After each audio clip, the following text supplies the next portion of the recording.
I voted to leave, but now, after 2 years, after having some experiences and after basically seeing this whole Brexit thing play out, I've decided that I think we should have a second referendum, and I would vote to remain. And the thing is, people keep saying, will the people, 17.4 million people.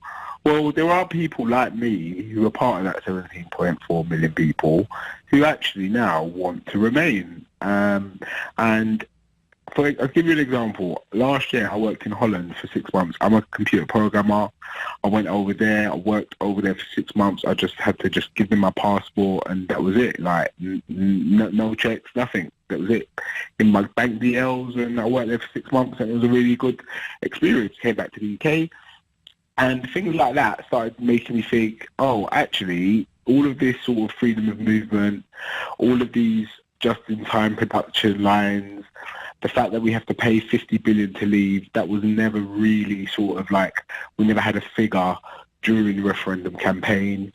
The Northern Ireland border wasn't really talked about at all, and it's obvious. I don't understand why people can't understand, if we are not part of the EU and Northern Ireland is part of the UK, we will have to have a border there, because it means somebody from wherever in the EU could go to Ireland and walk over the border.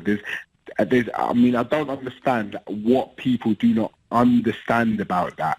I don't think that is so much of a concern. I think it's more an issue of the customs union and goods going to and fro. And yeah, that's just one example that I'm giving, right? That's just one particular example that I'm giving that comes to mind at the moment. Do you think it would be undemocratic to have a second vote?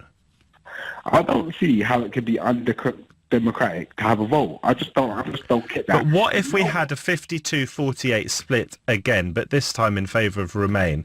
Brexiteers would be going crazy, and they say, well, we need another one. Let's make it best of three. I mean, this would just go on. We'd become the laughing stock of the world if we're not already. Well, you know what, right? Maybe we should set a margin to win. And I'm very confident that Remain would win by quite a big amount.